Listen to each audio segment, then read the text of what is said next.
presented by RK Music.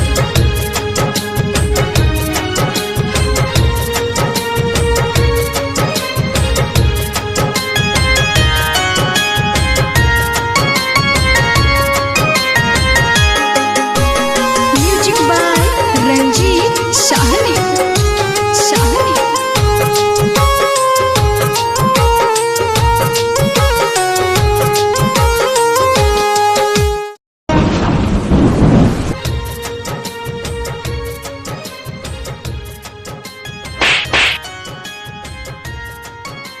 तुम एक ऊंचे जाति की लड़की हो और एक नीच जात का।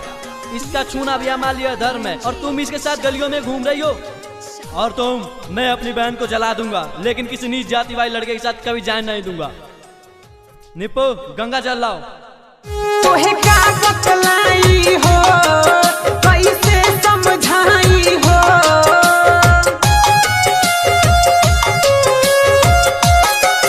तोहे का बतलाई हो, कैसे समझाई हो।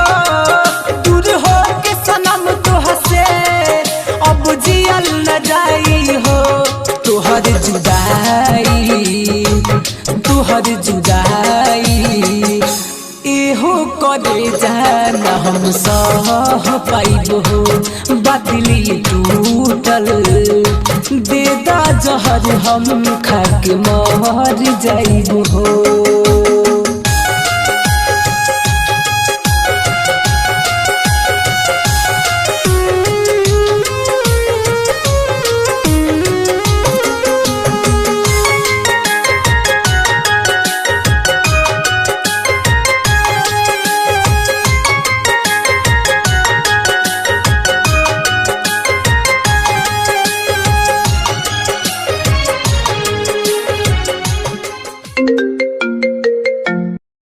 हेलो, देखिए आपकी बहन किसी लड़के के साथ घूम रही है।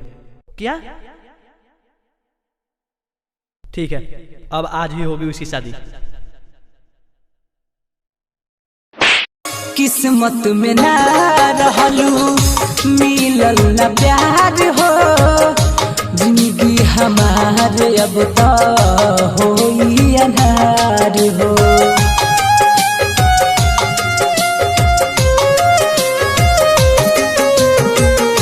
किस्मत में ना रहलू मिलल न प्यार हो। जिंदगी हमारे अब तो होई अन्हार हो। बुना सपनों में विकास बेदर्दी के राइटर गुलाब कहे हम कैसे जी पाइब हो। तोहर जुदाई एहो करे जाना हम सह पाइब हो। बादली टूटल देदा जहर हम खाके मर जाइब हो।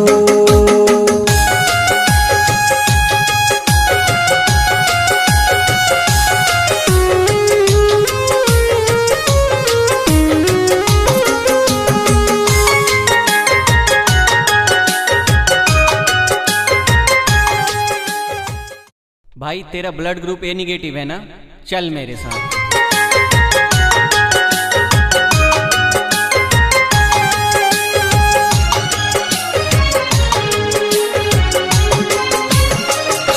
कैसे भुला गइलू हमारा हो प्यार के। चले गइलू ससुरा हमके काहे बिसार के।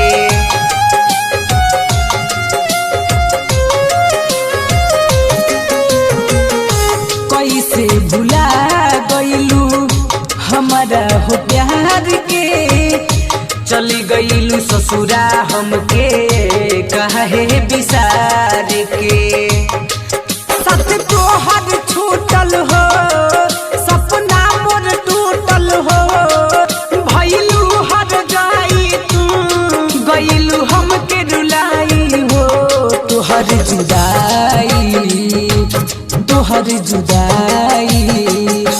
एहो करे जाना हम सह पाइब हो। बादली टूटल जहर हम खाके मर जाइब हो। आपने कहा था एक दिन कि एक नीच जाति का छूना भी हमारे लिए अधर्म है, लेकिन देखिए ना, आज एक नीच जाति का खून आपके बहन के रगों में दौड़ रहा है।